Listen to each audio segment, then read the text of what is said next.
Bienvenue dans la salle Alan Turing pour cette quatrième et dernière conférence inspirationnelle, donc un nouveau format là, dans le cadre de Supply Chain Event, où on va justement essayer d'insuffler de nouvelles idées. Alors pour le coup, là, c'est une nouvelle idée dans les méthodes de planification supply chain, qui ne sont pas du MRP2, qui n'est pas du DDMRP, qui est autre chose en fait, et qui s'appelle No Chain Planning, et qui est présenté, après on va juger sur pièce, mais qui est présenté comme la révolution de la supply chain industrielle. Donc on va voir ça avec les protagonistes qui sont No Chain Planning Technologies et Argon & Co. Donc avec nous, Fabrice Bonneau, qui était là dans la précédente conférence inspirationnelle. Fabrice Bonneau, donc, qui est fondateur et associé d'Argon & Co. Il y a Florence Osias, qui est directeur général de No Chain Technologies. Oui, parce que No Chain Planning, c'est la solution, donc de No Chain Technologies. Et puis Jonathan Barca, qui est en charge chez Argon & Co. De toute l'offre supply chain industrielle. Voilà, messieurs, je vous laisse à peu près une demi-heure, puis après, je pense qu'il y aura pas mal de questions. Bah, on espère, on espère effectivement. Donc bonjour à tous. Donc ça fait maintenant plusieurs années que Argon a investi sur ce sujet de supply chain industrielle. Et quand on dit supply chain industrielle, pour être tout à fait précis, c'est tout ce qui est la planification des usines, de tout l'amont, de ce qu'on appelle l'amont. Donc ça fait longtemps qu'on a investi sur ce sujet parce qu'on était finalement frustrés, non, mais en tout cas le constat que ça ne marche pas dans beaucoup d'endroits, ces sujets de planification industrielle. C'est complexe, c'est plus complexe qu'ailleurs. Voilà, il y a des gammes, des nomenclatures, il y a des délais, il y a des approvisionnements. Enfin voilà, c'est plus complexe que la supply chain aval. Donc on a beaucoup réfléchi depuis des années. Et c'est vrai que ces dernières années, c'est pas que ça nous a donné raison, mais le contexte sur la supply chain industrielle, il est devenu encore plus difficile qu'avant. Depuis le Covid, on sait bien qu'il y a des ruptures d'approvisionnement, qu'il y a beaucoup d'incertitudes sur cette chaîne amont, que les fournisseurs, ils ont malheureusement, et ce n'est pas toujours de leur faute, pas le même taux de service qu'avant, qu'on a des problèmes sur les ressources humaines aussi, qu'il y a des nouvelles contraintes réglementaires dont on a parlé ce matin, qu'il faut qu'on fasse vraiment attention à tout ce qui est les niveaux de stock, l'obsolescence, essayer de ne pas trop prendre de transport rapide, etc., des réglementations. Donc en fait, on a encore plus de contraintes sur cette supply chain amont qu'on avait avant, et avec finalement des outils qui n'ont pas beaucoup évolué et des méthodes qui n'ont pas beaucoup évolué. Et vous l'avez tout, si vous êtes un peu au cœur de ces sujets de planif industriel, vous vous rendez compte que on a des signaux instables, on a merci Jonathan, on a de l'instabilité, on parle de bullwhip effect qui arrive jusqu'en production planning, où effectivement, même si la demande ne change pas, les plans changent, on se demande bien pourquoi. Quand la demande change, ça ne change pas aussi vite qu'on voudrait parce qu'il y a des silos. On perd souvent la vue de la vraie demande client, donc on est en train de faire des choses, on se rend compte que finalement la demande a bougé, et ce n'est pas ce qu'il faut faire, etc. Je pense que tout le monde a vécu ça, parce que c'est des chaînes un peu complexes, la demande est de plus en plus volatile. Et en fait, pour essayer de vous l'expliquer, parce que ça fait, on dit, bon, c'est un discours, mais au fond, pourquoi c'est comme ça ? C'est comme ça parce que déjà, le MRP en tant que tel, le MRP que vous trouvez dans les ERP, tous autant qu'ils sont, le MRP, c'est quelque chose d'indispensable, calculer les calculs des besoins, les nomenclatures, etc. On ne dit pas que ce n'est pas nécessaire. Mais le MRP en tant que tel, si vous le gardez comme ça et que vous le prenez de manière brute, il a plein d'inconvénients, plein de problèmes et qui génèrent de manière un peu intrinsèque ces problèmes et ces instabilités. Et Jonathan va vous donner quelques exemples un peu didactiques pour vous montrer pourquoi le MRP pose tant de problèmes.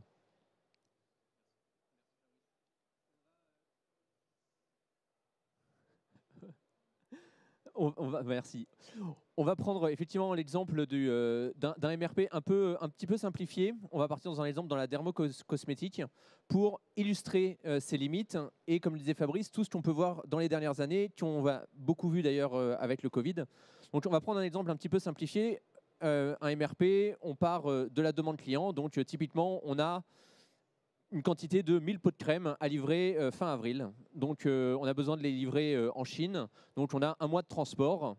On a dans nos supply chains tous des sécurités. On a besoin de ces sécurités pour assurer le service client, prendre en compte les aléas. Donc on a un mois de sécurité qu'on a positionné en mars. Et donc ça veut dire que derrière, on doit avoir notre conditionnement et le produit fini qu'on va fabriquer en février. Et puis pour fabriquer et pour avoir ce produit fini, on a besoin d'un pot, enfin de 1000 pots, de 1000 étuis et surtout de la fabrication de la crème. Donc là, on est vraiment sur un schéma MRP complètement classique, tel qu'il fonctionne aujourd'hui. On part de la demande client et puis on descend, on calcule les gammes, les nomenclatures et le jalonnement, les délais qui vont avec. On va prendre quelques exemples, on va en prendre 4 pour illustrer les limites qu'on peut avoir aujourd'hui, et je pense que vous avez tous rencontré dans vos sociétés. On a un retard sur la commande d'étui. Un fournisseur qui a 2 semaines de retard, et donc il passe l'information aux approvisionnements. Les approvisionneurs décalent la demande, et puis on se retrouve avec un étui qui est en retard par rapport aux besoins. Là, qu'est-ce qu'on va avoir typiquement dans SAP? On va avoir un message d'exception, on va avoir besoin d'un décalage. Mais est-ce que ce décalage, il est si important que ça? On a en fait, en gros, 2 semaines de retard. 2 semaines de retard, ça veut juste dire qu'on va pouvoir fabriquer la crème un petit peu plus tard. On va entamer la sécurité, le mois de délai de sécurité qu'on s'était prévu. Et au final, il n'y a pas vraiment d'impact pour le client. Donc, ce qui se passe, en fait, c'est que le MRP aujourd'hui, il est on-off. Un retard de 1 jour, un retard de 30 jours, ce sera le même message, le même message d'exception. Et les approvisionneurs ou un planificateur sur ces ordres de fabrication, il va avoir une centaine d'ordres. On se rend compte avec nos clients qu'on a entre 20, selon les clients, 40%, en gros 30% des ordres qui ont un message d'exception. Donc si vous avez 30% des ordres avec un message d'exception, vous êtes incapable de trouver la bonne priorité. Donc avec ce côté on-off du MRP, on perd le sens des priorités. Si on prend un deuxième exemple, avec le même fournisseur, mais qui cette fois décale de plus d'1 mois. Là, on se rend bien compte qu'on est en train d'entamer les sécurités. On a un plan qui n'est pas réaliste. Et donc, ce qu'on va demander, et ce qu'on va faire en règle générale, c'est de recaler c'est de se dire, on a un plan qui n'est pas faisable, le client n'est pas au courant. Et donc, derrière, on n'est pas capable de lui dire qu'on ne va pas pouvoir faire le produit. Donc, ce qu'on va faire en général, c'est qu'on va recaler la production. On va à ce moment-là être capable de dire au client, je ne vais pas pouvoir vous livrer cette crème. Mais là, on se retrouve avec un effet de l'autre côté, c'est-à-dire que l'approvisionneur d'étui, d'un seul coup, il se retrouve à l'heure dans son système, il n'a plus de message d'exception. Et les autres approvisionneurs, ils se retrouvent largement en avance, alors qu'au final, la demande client, elle n'a pas bougé. Donc, on a un changement des priorités et on ne sait pas en fait ce qu'on doit faire, et on hésite tous, vous avez tous hésité à mettre dans le système ce signal de ce que je sais faire par rapport à mes contraintes, mais qui en même temps ne dit plus les priorités clients et ce que je dois faire pour être capable de les livrer. Et donc concrètement, la personne qui fabrique l'étui, maintenant il est à l'heure, donc il ne va plus rien faire pour essayer d'être à sa vraie heure. Donc on n'a aucune chance d'y arriver, parce que lui il s'est calé, il dit c'est bon, il s'est décalé devant, bon. Et au fond on ne va pas livrer le client et on n'a aucune chance de rappeler le fournisseur d'étui pour essayer de gagner quelques semaines et être de nouveau à l'heure. Et donc on se retrouve avec cette limite du MRP où on a un seul signal, soit on met ce qu'on sait faire, soit on met ce qu'on doit faire dans le MRP. Je prends un troisième cas, une demande qui bouge. Ça arrive malheureusement. Là, il y a un ramp-up qui est beaucoup plus important, la demande qui explose. En fait, on a besoin d'avancer la demande. La demande va bouger. Le temps que l'usine fasse son PDP, fasse sa planification, on va perdre quelques semaines avant que l'ordre de fabrication en usine soit déplacé et donne l'information aux approvisionnements qu'il va falloir approvisionner le pot, l'étui et même les étapes de fabrication en amont, les faire beaucoup plus tôt. Et en fait, avec tout ça, on a perdu au mieux quelques semaines, au pire quelques mois, parce que la demande a bougé, mais à cause de toutes ces étapes de planification intermédiaires, on perd, on a ce côté séquentiel du MRP qui fait qu'on ne voit pas le signal tout de suite.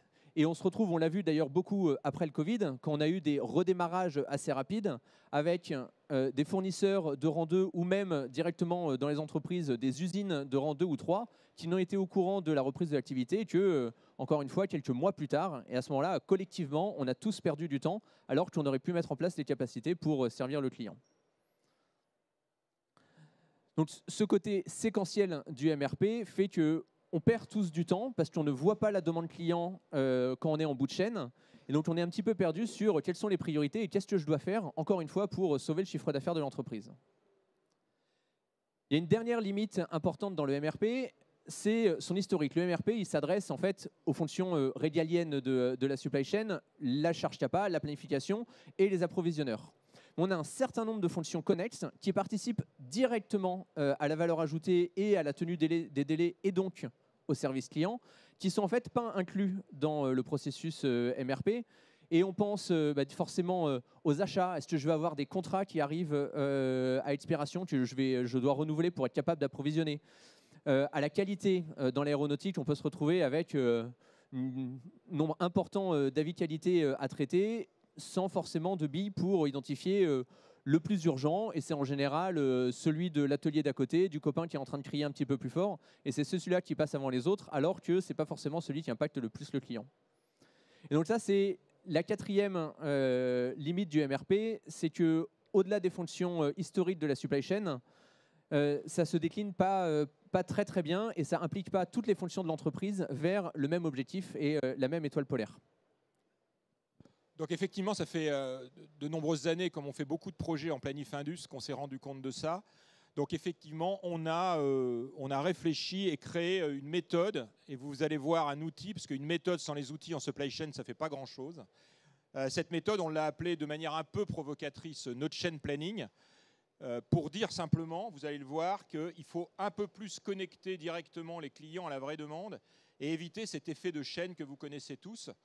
Donc c'est vraiment une nouvelle approche et c'est vraiment un nouveau concept et une nouvelle façon de faire qui ne remplace pas le MRP. C'est important d'avoir ça en tête, qui le complète, qui s'appuie sur les informations que vous voulez voir, mais qui a la couche supplémentaire pour éviter tous les sujets qu'on vient de voir maintenant.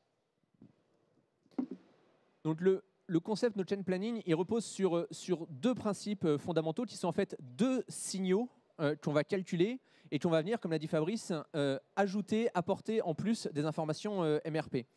Le premier principe, le premier signal, c'est le signal du doit faire.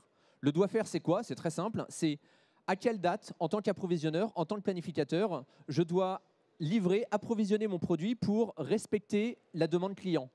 Et ça, peu importe en fait les étapes intermédiaires, on prend en compte les jalons, évidemment, on prend en compte les délais des étapes de fabrication, mais c'est si je veux tenir la demande idéale, la demande de mon client, voilà à quelle date je dois mettre à disposition le produit. Et ça permet beaucoup de choses. Déjà, ça permet de donner la même date et les mêmes priorités à toutes les fonctions de l'entreprise. Les planificateurs, les approvisionneurs. Donc les approvisionneurs sont connectés à la demande client, sont plus connectés à la première étape de fabrication. Et puis, ça permet de donner du sens justement à des fonctions qui étaient un peu en perte de sens, typiquement les approvisionnements. Je travaille dans l'aéronautique, il y a une quinzaine de niveaux de nomenclature. L'approvisionneur qui est en bout de chaîne, son impact sur le client, pour lui, c'est difficile à percevoir. Là, en connectant directement les approvisionneurs sur la demande client, en fait, on leur redonne les priorités et le sens de ce qu'ils font et à quel point ils ont de la valeur ajoutée pour l'entreprise. Et quand on dit ça, on voit bien qu'on est capable de calculer immédiatement, entre guillemets, l'impact d'un changement de demande sur le signal, sur les approvisionnements. On ne règle pas complètement le côté on-off du MRP.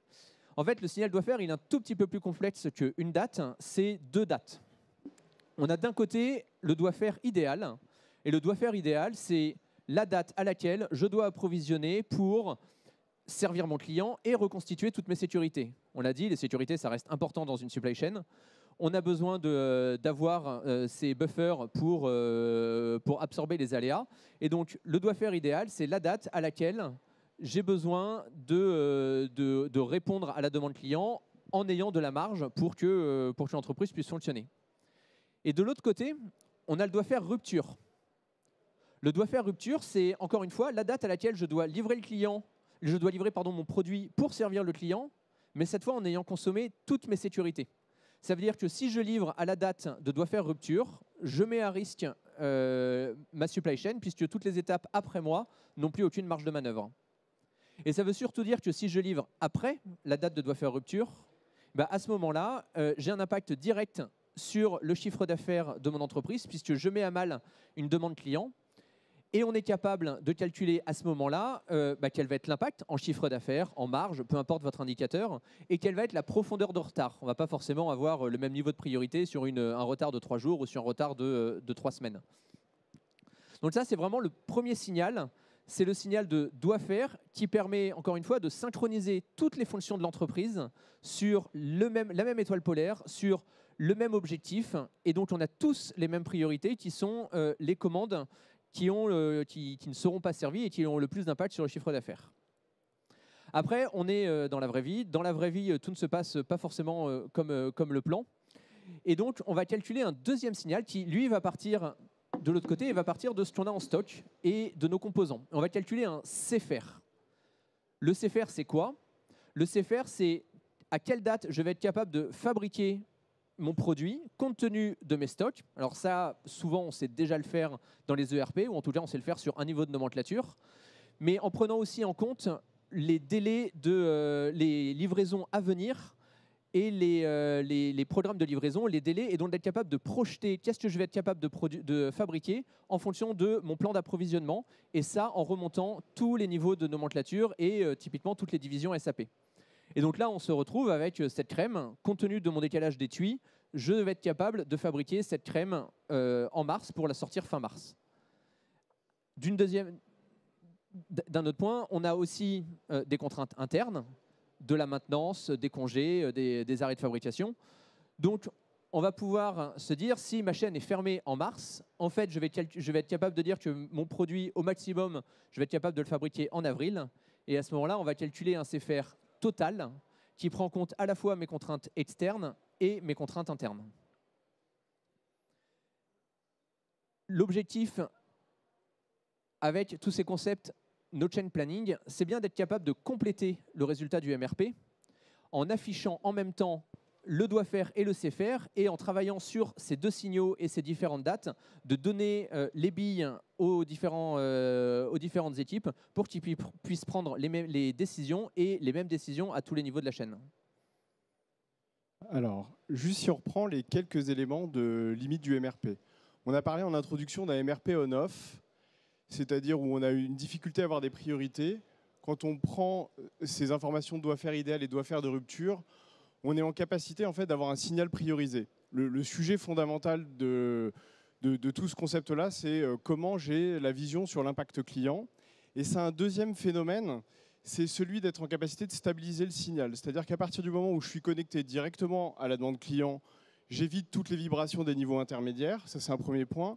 Et à partir du moment où j'ai la vision des buffers multiniveaux, c'est-à-dire des sécurités qu'il peut y avoir en aval de mon maillon, je sais réagir au juste niveau, c'est-à-dire à partir du moment où je sais que j'ai consommé un tout petit peu de sécurité, mais que de toute façon, je n'impacte pas le client final, je n'ai pas de surréaction de la supply chain. Donc c'est un double objectif, c'est celui de donner les priorités, mais aussi de stabiliser. Le deuxième point, c'est sur le MRP n'a qu'un seul signal. Je pense que c'est important de revenir là-dessus, c'est-à-dire que ce qui a été dit tout à l'heure par Jonathan, c'est de dire qu'en fait, dans le MRP, on est toujours face à un dilemme terrible qui est est-ce que je garde les priorités ? Et ce faisant, je ne sais pas donner de vision à ma supply chain aval à mes clients, ou est-ce que je fais un plan réaliste et je fais perdre toutes les priorités en amont de ça? Là, on dit juste qu'en permanence, traverse à chaque maillon de la chaîne ces deux signaux, et l'un ne remplace jamais l'autre, et on n'est pas obligé, à un moment donné, quand on vient fixer un ordre dans un ERP, de venir perdre le signal. Le troisième point, c'est sur la question du MRP séquentiel. On parle en permanence d'agilité, flexibilité, agilité, flexibilité. Le vrai sujet du côté peu agile du mécanisme MRP, c'est vraiment toutes ces étapes de planification avant que le signal soit vraiment transmis. Avec cette connexion directe à la demande client, quelque part, instantanément, chaque maillon, dès le lendemain d'un mouvement de demande client, sait exactement ce qu'il doit faire pour que toute la chaîne puisse livrer le client.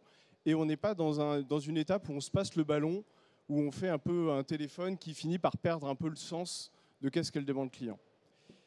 Et le dernier point sur la logique MRP qui finalement finit de manière un peu imparfaite. Quand on prend les problèmes de livraison, par exemple dans l'aéronautique, honnêtement, on parle toujours de planification, charge capa, etc. Mais le problème, il est multifactoriel. Il vient des appros, il vient de la qualité, il vient du BE, de l'Indus, etc. Et à un moment donné, toutes ces fonctions-là sont souvent complètement out. Quand on prend un qualiticien qui a des centaines d'avis qualité dans l'aéro, honnêtement, il est complètement out de toute cette logique de flux et de toute cette logique de connexion à la demande client. Et le quatrième point, il est fondamental, il est de dire ces informations-là, il faut qu'elles existent aussi sur les avis qualité, il faut qu'elles existent aussi sur les contrats achats, il faut qu'elles existent aussi sur l'industrialisation des gammes. Parce qu'à un moment donné, quand à la fin on a des ruptures, ce n'est pas uniquement parce que j'avais un problème de charge capa. Alors, nous, ce qu'on trouve aussi ça, c'est, Jonathan l'a dit tout à l'heure, c'est que ça amène du sens à toutes les équipes. Le fait d'avoir la vision du client, en disant si je ne fais pas ça, je vais perdre ce chiffre d'affaires-là, ça fait enfin rentrer le client au cœur de l'usine. On dit on veut faire rentrer le client au cœur de l'usine. Bon, d'accord, mais comment ? Ben, ça, c'est une façon de le faire de manière extrêmement concrète et que tout le monde soit orienté là-dessus.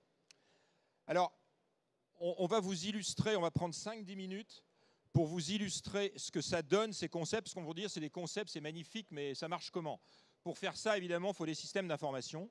C'est très clair, des systèmes d'information assez complexes quand même, parce que quand on parle du calcul, du doit faire ou du sait faire, c'est des dizaines de milliers, voire des centaines de milliers de codes à écrire pour faire tous ces calculs au-dessus de l'ERP. Et donc effectivement, pour supporter ces concepts, on a développé une solution qui s'appelle Node-Chain Technology et qui supporte ces concepts. Et c'est à travers cette solution-là que vous allez voir les illustrations de ce que ça fait concrètement pour les gens. Donc d'abord pour les managers, ensuite pour les approvisionneurs, ensuite pour les planeurs. Vous allez voir 3 écrans. Bon, il y a une centaine d'écrans en tout. Et on n'est pas du tout là pour faire une démo. On est là pour vous illustrer ces concepts concrètement dans le métier des gens. Alors, on va prendre un premier exemple qui est une vision générale de la santé de la supply chain. On en prendra un deuxième côté appro. C'est important pour nous de prendre quelque chose côté appro parce que on parle toujours de planification, et quand on parle de planification, on oublie les appros, et la plupart des entreprises, elles doivent avoir presque 60% de leur valeur ajoutée qui est côté appro. Donc on va parler de charge capa, de capacité finie, de end-to-end dashboarding, mais jamais des appros, et pour autant c'est 60% de la valeur des achetés, et donc ça mérite de s'y appesantir un tout petit peu. Et on fera un troisième cas d'usage qui est autour des capacités pour se dire comment, dans cette méthode, d'un point de vue charge capa, eh ben, on essaie de réfléchir différemment à la charge capa telle qu'elle est regardée habituellement. Sur le premier exemple, c'est la vision ici projetée d'un chiffre d'affaires d'une entreprise et pour lequel on va essayer de confronter le doit faire et le sait faire pour avoir une vision des risques et être capable, là par exemple sur le deuxième mois de l'année, de se dire qu'on va avoir un chiffre d'affaires de 41 millions d'euros et de se dire mais finalement, quelle part de ce chiffre d'affaires est à risque ? Quelle part est tendue ? Alors là, on voit une toute petite... Alors, ce qui est à risque est rouge, dit autrement, on va livrer en retard. Et quand on dit on va livrer en retard, on va livrer avec presque 58 jours de retard. Et quelle part de ce chiffre d'affaires est très tendue, livré en jaune, dit autrement en juste à temps. Et quelle part de ce chiffre d'affaires en vert, on va livrer parfaitement à l'heure, voire carrément en stock, pour avoir une vision de santé de cette supply chain. Et être en capacité, alors tout à l'heure on a parlé de CFR total, CFR externe. Le sujet aussi c'est d'être en capacité rapidement de pouvoir se dire mais au fait d'où viennent mes contraintes? Est-ce qu'elles viennent de ma planif interne ou est-ce qu'elles viennent de mes contraintes à pro fournisseurs? Avec ces deux signaux, on sait séparer de manière simple. Là dans cet exemple-là, planif et appro contribuent quasiment tout autant.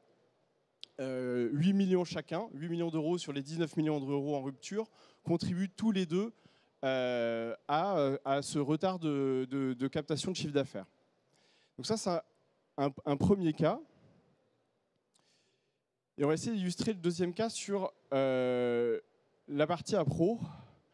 Un approvisionneur, encore une fois, si on se place dans son monde, et comme le disait Jonathan, honnêtement, Chez la plupart de tous nos clients, on doit trouver à peu près 30 ou 40% de messages d'exception dans un système d'information quelconque, M3, SAP, Oracle, peu importe.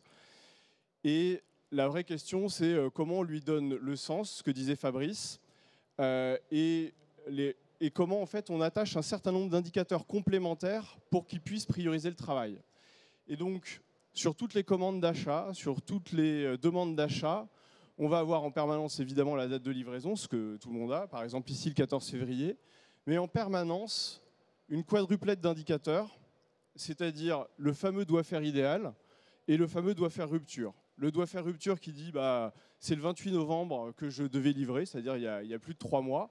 Et encore une fois, ça signifie une date limite où on a consommé en multiniveau toutes les sécurités sur le stock central, les délais de sécurité qu'on a pu mettre sur les composants, voire même les sécurités qu'il y a dans le réseau. Et donc ça veut dire qu'on est en train d'impacter en Chine directement le client. Et le doit faire idéal en vert, qui est le 24 octobre, un mois plus tôt, et qui matérialise finalement toute la sécurité multiniveau qui a été positionnée en aval de cet approvisionneur. Et comme il est plus de 3 mois en retard après cette date de rupture, et ben à elle toute seule, cette commande, c'est 3 millions d'euros de chiffre d'affaires et près de 2 mois de profondeur de retard. Ça change tout parce qu'à un moment donné, on a un approvisionneur qui connaît son impact direct sur la performance vis-à-vis de l'entreprise et le chiffre d'affaires non servi. Et ça, c'est fondamental. Et surtout, il n'a pas besoin d'attendre que la planification se fasse pour savoir qu'il doit travailler sur cette commande, il doit la recaler, parce que de toute façon, un planificateur va en avoir besoin et N planificateurs sur les différents niveaux de nomenclature vont en avoir besoin. Le troisième cas d'usage, c'est sur les capacités. Alors avant d'expliquer le graphe complexe, on a l'habitude de faire beaucoup de projets de planif, de PDP, de PIC, etc. Et où patiemment, on essaie de monter des process, on essaie d'avoir la bonne qualité de données, et puis on essaye de faire de la charge capa. Et dans une réunion, on va arriver avec des graphes de charge capa, on va dire qu'on est à 105% de saturation, 110%, et on s'aperçoit que généralement, on ne prend pas de décision. Et on ne prend pas de décision pas parce que les gens ont peur ou ne sont pas pragmatiques, mais ils ne prennent pas de décision parce qu'en fait, le fond de l'histoire, c'est que est-ce que ça a un impact sur le client final? On n'en sait que quick. Est-ce que de toute façon, la demande ne va pas bouger dans 3 semaines et puis de toute façon, le maillon d'à côté ne sait pas faire, c'est peut-être pas la peine de se battre. Et à la fin, on ne prend pas de décision.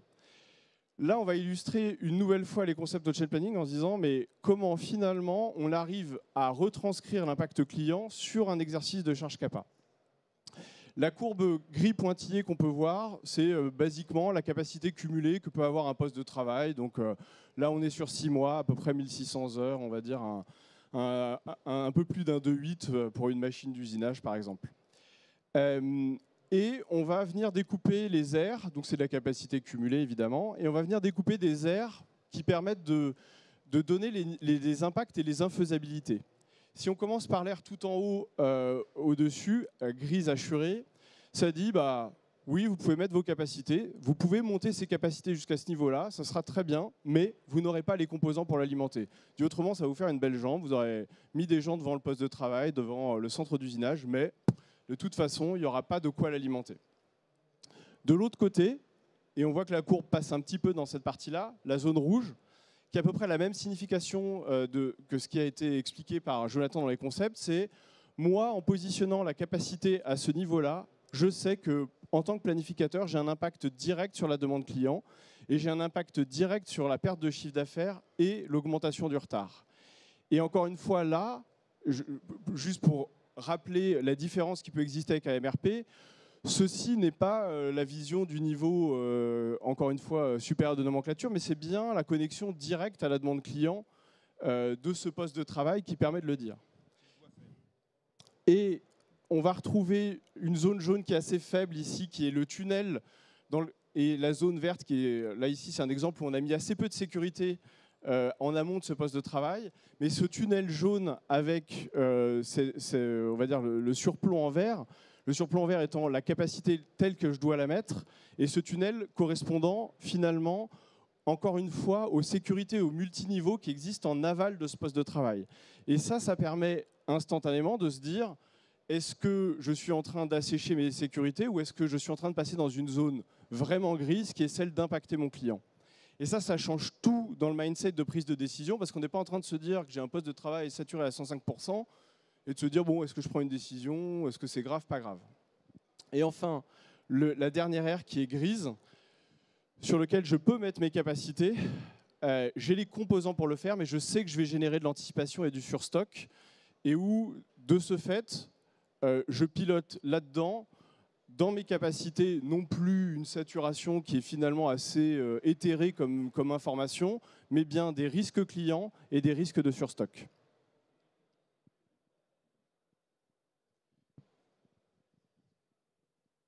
Alors effectivement, on a mis en place ces process depuis longtemps. Certains clients ont fait des développements eux-mêmes. D'autres, nous avons installé des solutions et on a pu constater effectivement qu'il y avait un certain nombre de résultats. Alors l'impact majeur en termes de résultats, je reprends le carré dont j'ai parlé ce matin, mais l'impact majeur, il est évidemment sur le service. C'est l'objectif numéro 1, c'est que chacun travaille pour concourir au service. Mais vous venez de le voir à l'instant, ça évite aussi les surstocks, puisque ça permet à un moment de se dire de manière très concrète, si je fais ça là maintenant, je suis en train de faire des surstocks, et c'est sûr que ça ne va pas partir tout de suite, tout ça, évidemment. Et sur les coûts, alors on a évidemment le coût d'obsolescence qui va avec les stocks. On essaye aussi de faire les choses en temps et en heure, et donc d'éviter les transports urgents. Et ça amène une vraie sérénité aux équipes. Alors le but n'est pas nécessairement de faire de la productivité à tout crin sur les équipes, mais c'est au moins de supporter une croissance forte. On l'a vu chez nos clients, il y a des clients qui ont fait des x2 avec les mêmes équipes. Et parce qu'effectivement, ils se focalisent sur les bons sujets et ils n'ont pas à courir après les données, à essayer de comprendre tout ce qui se passe. Et effectivement, la durabilité, ça va avec les autres indicateurs de manière assez évidente. Voilà, on l'a mis dans plusieurs secteurs. Alors, on se dit à quoi est éligible notre chain planning.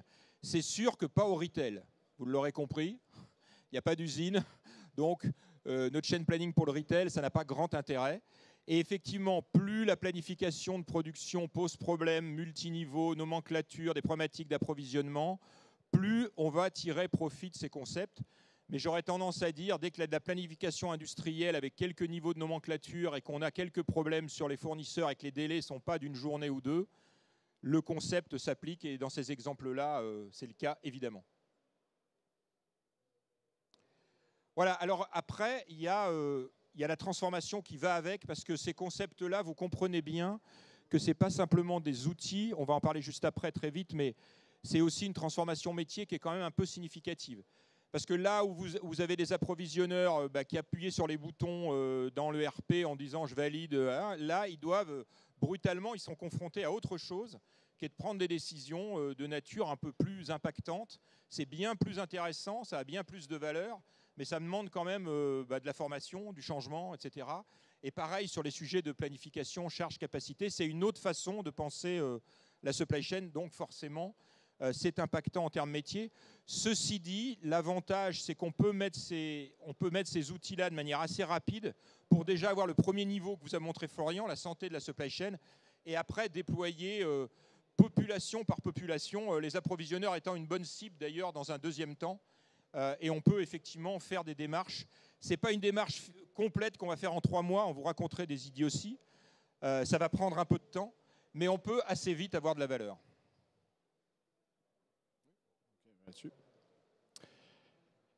Et peut-être un peu de technologie pour finir, Florian. Oui, peut-être le dernier point, c'est-à-dire la jeunesse de la solution, elle est plus parce qu'on voulait absolument pouvoir avoir des concepts opérables. Non pas faire une énième solution d'IA, de je ne sais pas quoi, mais avoir des concepts opérables qui, à un moment donné, peuvent concrètement se mettre en œuvre. Donc on a, depuis plus d'une dizaine d'années pour le fond, développé une solution qui est maintenant intégralement sous SAP, sous HANA, et avec un front de Fiori, pour pouvoir s'intégrer aux ERP SAP de nos clients, et du coup pouvoir offrir une possibilité, et que les concepts qu'on a écrits là ne soient pas juste des belles idées de consultants, mais bien quelque chose de parfaitement opérable, et qui plus est parfaitement opérable au sens n'avoir qu'un seul outil qui reste SAP. Voilà, en conclusion, On est ouvert aux questions. Il nous reste 10 minutes. Donc, je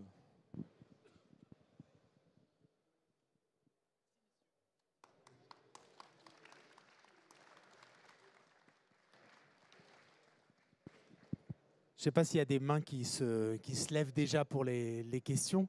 Moi, j'ai quand même une question sur... parce que c'est vrai que finalement, à vous écouter, et c'est parce que c'est aussi assez bien expliqué, mais on se dit c'est assez simple, bon, le doigt faire, la limite, etc. Mais j'imagine qu'à travers l'outil, quand même, là, vous dites que ça a demandé quand même 10 ans de réflexion, développement, etc. C'est beaucoup plus complexe de mettre en musique le calcul de tout ce qui est doit faire, théorique, etc. Enfin, comment, je ne mesure pas bien la complexité là, par rapport à ça. Alors, c'est sûr que, comme le disait Fabrice, pour le coup, il y a un vrai changement d'état d'esprit parce que, encore une fois, quand on est dans une logique MRP, son client, c'est le niveau N+1 de nomenclature ou le maillon aval de réseau de distribution. Et là, on change complètement de logique où, de toute façon, tout le monde est connecté directement à cette demande client. Et ça demande évidemment un certain nombre de calculs et de réflexions. Mais c'est surtout, là, on le voyait sur les exemples sur la partie charge-capacité. C'est pas la même manière de faire la charge-capacité que le graphe qu'on a tous l'habitude de voir. C'est pas la même réflexion. Et donc, ça demande un certain nombre de calculs, mais à la rigueur, ça demande plus un changement d'état d'esprit. C'est plus ça qui est fondamental. C'est j'ai voilà, une autre vision de la supply chain, une autre vision que celle du MRP. On a une vision des priorités. Oui, peut-être pour préciser, quand on dit ça demande des calculs, c'est bien entendu pas aux utilisateurs de faire les calculs. Donc les calculs, ils sont embarqués dans la solution. Et pour le coup, les calculs, ils ne sont pas simples. Parce que quand vous avez plusieurs niveaux de nomenclature, être capable de calculer un CFR externe, un CFR total, en prenant en compte tous les niveaux, toutes les sécurités, etc., et même calculer le doigt faire, c'est beaucoup de calculs. Mais ça, d'une certaine manière, l'utilisateur ne le voit pas. Et ça a demandé beaucoup de R&D chez nous. Pour vous donner un ordre de grandeur, c'est 300 000 lignes de code dont on parle, donc ce n'est pas juste un petit Power BI. Donc, effectivement, il y a beaucoup de calculs autour de tous ces signaux-là. L'utilisateur, lui, sa complexité, mais je ne sais pas si on peut appeler ça complexité, c'est ce que dit Florian, c'est de changer son mindset. Lui, il ne va pas se poser la question comment est calculé le doigt faire, hein. C'est fait par la machine quand même. Et après, on parlait de 10 ans, parce que c'est des problématiques qu'on rencontre depuis une dizaine d'années. Et puis petit à petit, on a apporté des solutions à nos clients, on a travaillé ensemble et on est arrivé au bout de plusieurs années à formaliser, synthétiser ces concepts et à se dire en fait c'est ça les éléments importants et qui sont le changement de philosophie dont vient de parler Florian. Est-ce qu'on a des questions? Oui. Sinon, je ferai les questions-réponses en même temps. Parce que...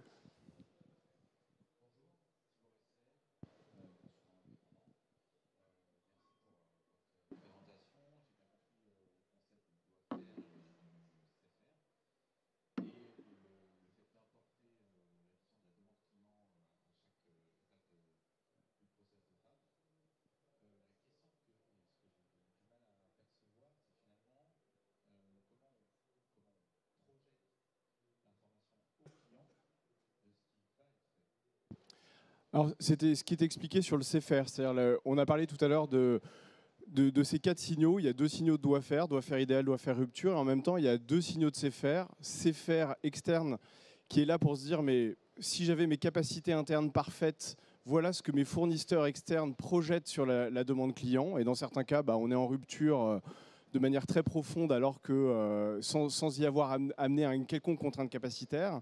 Et on a une deuxième projection avec le CFR total qui inclut les contraintes capacitaires, forcément plus tardif, et qui permet surtout de manière générale de facilement ségréguer qu'est-ce qui vient de nos fournisseurs, de qu'est-ce qui vient de nos capacités internes. Encore une fois, avec cette vision-là qui est de dire, honnêtement, dans nos supply chains d'aujourd'hui, une grande majorité des contraintes proviennent de nos fournisseurs et on doit pouvoir facilement les appréhender.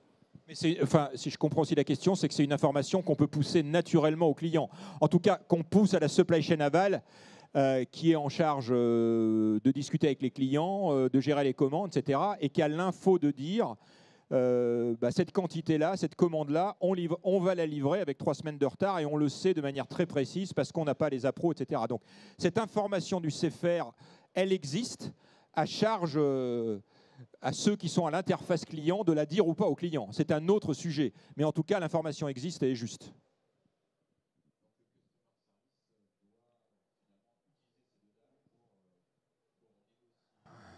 Pourquoi pas? Ouais, et puis ça dépend des secteurs. Si on prend le secteur aéro, c'est pas forcé qu'on va aller voir Boeing pour lui dire on va arrêter les FAL. Donc, ça dépend des secteurs. Ça dépend des secteurs. Et si on prend le secteur plus retail, au sens de la dermo face à des Sephora Marionneau, de toute façon, c'est pas ça qui se passe. Les commandes sont régénérées chaque semaine. Chaque secteur a sa particularité dans, on va dire, la transparence vis-à-h du client. Une autre question de la salle. Ah, il y a une question? Non. Moi, j'avais... Oui. Ouais, sinon, je peux poser une question et je vais faire la réponse comme ça aussi. Ah oui, être nouveau. Normalement, il y a toujours une question qui se pose et je pense qu'elle doit brûler les lèvres, mais c'est plus par... Voilà. Une question qui doit brûler les lèvres en disant, mais honnêtement, votre truc, ça fait augmenter les stocks, c'est sûr. Parce qu'il y a quelqu'un qui va forcément dire, bah, OK, tout le monde est connecté à la demande client, et il y a malheureusement Jean-Claude qui va être en retard, ou Marie-Renée, etc. Et à un moment donné, l'étui dont on parlait tout à l'heure qui finit par être en retard, on va dire mais vous êtes un peu nul avec votre méthode parce qu'à un moment donné, les stocks de sécurité. Tous les autres vont continuer à courir sur la demande client, vont livrer à l'heure. Alors on est bête, on savait que on n'allait pas y arriver parce qu'il y avait quelqu'un qui manquait. Alors il y a plusieurs réponses à ça. Il y en a une simple qui est si déjà tout le monde s'attend, on finit jamais par rien livrer. Et on a souvent ça dans les supply chains en disant de toute façon, je ne mets pas les capacités parce que les appros ne sont pas là. Et les appros, je ne m'excite pas parce que de toute façon, les capacités ne sont pas là. Ça, c'est une réponse simpliste, mais qui a quand même du vrai et du bon sens.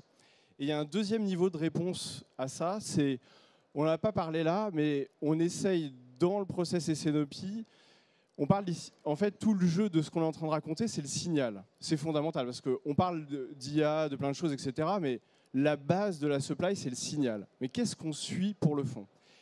Et ce qu'on essaye de faire dans la méthode de chain planning, c'est pas de dire courez éperdument derrière la demande client et ne vous posez aucune question, c'est on est capable de confronter le doigt faire et le sait faire. Donc on est capable de voir par exemple sur certains articles, on va être des mois et des mois en retard.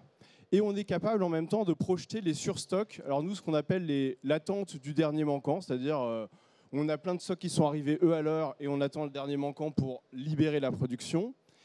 Et là, on change le paradigme parce qu'on dit, vous avez une vision d'un chiffre d'affaires que vous voudriez faire, vous avez une vision des surstocks que vous avez, et à vous, opérationnel, de choisir entre je baisse ma demande parce que je ne veux pas de surstock, au risque de ne plus jamais obtenir ce chiffre d'affaires-là parce qu'on sait tous que dès qu'on baisse un signal, on l'obtient toujours moins, ou est-ce que je maintiens ma demande et j'assume les surstocks en tant que tel. Donc la méthode n'est pas aveugle en se disant je suis la demande client quoi qu'il en coûte.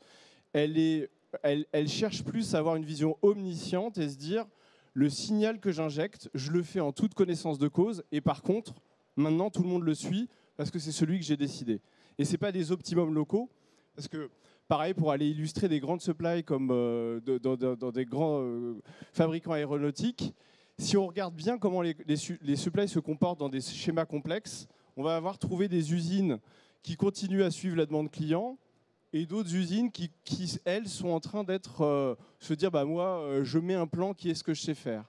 Et quand on fait ça, bah, en fait, on a des choix différents dans différents maillons de la chaîne et on obtient le pire des deux mondes, c'est-à-dire comme il y en a une qui a décidé de ne pas faire, l'autre qui a décidé de faire, elle n'obtient rien. Voilà.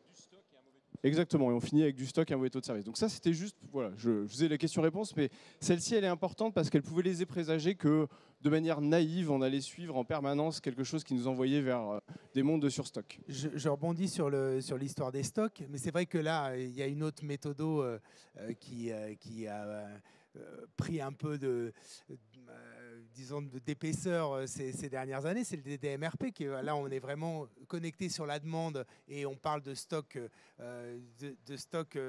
tampon sur un certain nombre de choses. Est-ce que là, enfin, le changement de philosophie là, il est quoi? On voit à peu près avec le MRP, mais avec le DDMRP, alors, quelle est la différence? Nous, ce qu'on dit assez souvent, c'est que le DDMRP a posé le même constat général en disant bah, il y a un effet de vibration. mais la première partie sur les limites du MRP, elle visait à dire, en fait, peut-être qu'il faut creuser un tout petit peu plus, parce que dire, OK, il y a un effet bullwhip, c'est le Supply Chain Magazine qui est là, très bien, en disant, OK, il y a un effet bullwhip, mais si on creuse un tout petit peu, c'est quoi les causes racines de cet effet bullwhip? Et quelque part, nous, on a pris une voie un peu différente que celle de DMRP, en se disant, nous, quand on écrit tout ce qu'on écrit, on est en train de dire que le postulat principal, c'est que la vibration, elle ne vient pas de la demande client tout en haut. Oui, elle vibre un peu, mais les FAL clients, les rythmes de production de la 320, etc., ils ne changent pas non plus toutes les 4 matins, ou la demande client sur tel ou tel sac de tel ou tel maroquinier ne change pas tous les 4 matins. Et que plutôt que de s'affranchir de cette demande client, eh ben, on va se connecter à elle et on va s'affranchir de toutes les vibrations qui peuvent exister de manière intermédiaire. En ça, c'est différent. Et c'est ce qu'on a pu dire à un certain moment, c'est un peu le sens de l'histoire. Je pense que là, il y a un nombre d'exposants astronomiques autour de l'IA et de la preuve. C'est quoi le sens de mettre autant d'argent dans la preuve et dans l'IA pour se dire qu'à la fin, ce signal sur lequel on a travaillé autant ne sert à dimensionner que des buffers. Il y a un moment donné, on a envie de se dire qu'il faut qu'on soit connecté à cette demande, qui plus est quand on est dans des secteurs où on la connaît. Dans l'aéro, se voiler la face sur la manière dont va se dérouler la FAL de Boeing ou d'Airbus, ça peut paraître un peu étonnant. Et donc nous, on a pris un parti pris différent qui est de se dire, mais nous, on pense que les vibrations, elles ne viennent pas ex nihilo du MRP qu'il faut tout casser, elles viennent de ces éléments de planification intermédiaire qui réagissent, qui interagissent les uns les autres, parce que je n'ai pas les composants, je planifie, je change le signal, et puis comme l'autre, et puis il y a des interactions qui se font dans la nomenclature. Enlevons ça et connectons-nous au client. Et là, on va laisser des vibrations, mais à la rigueur, la plupart du temps, elles sont à la main soit du client, parce qu'il a des prévisionnistes chez lui, soit des demandes qui peuvent être plus stables. OK. Est-ce qu'il y a d'autres questions dans la salle? On a encore... Ah non, on n'a plus? Ah, on n'a plus? Oh non. Moi j'avais quand même encore une toute petite question, parce que le fait de dire le signal, il va être partagé au sein de l'entreprise, il n'y a pas que l'approvisionneur, etc. Mais est-ce que ça veut dire que on refait un autre process pour savoir qui va... il y a un vrai dialogue entre toutes ces opérations qui ont toutes la même information, ou bien finalement au niveau de la décision, ça ne changera rien? Est-ce qu'il y a quand même un changement dans la manière d'aborder la... Il y a un vrai dialogue, parce que généralement, là, on retrouve tout le monde qui est connecté à la demande client, et donc on a des approvisionneurs qui sont sur le même pied d'égalité par rapport à des planificateurs, en sachant très bien ce qu'ils leur doivent. Et donc, naît une discussion qui est, on va dire, tout de suite plus focalisée, parce que le planificateur n'est pas en train d'apprendre à l'approvisionneur ce qu'il lui manque pour faire. Ils le savent tous les deux, et ils le savent en parallèle.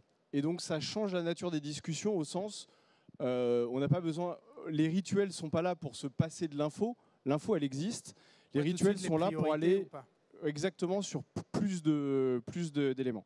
Ça a vraiment pour objectif de synchroniser tout le monde sur le même signal, et de plus avoir, comme on disait, des usines qui partent à droite, des usines qui partent à gauche, et des approvisionneurs qui partent dans une troisième direction. Et peut-être pour compléter, je pense que c'est un sujet important. Jonathan le mentionnait au moment post-Covid. C'est-à-dire, quand on regarde ça, c'est aussi d'autant plus important quand on commence à avoir...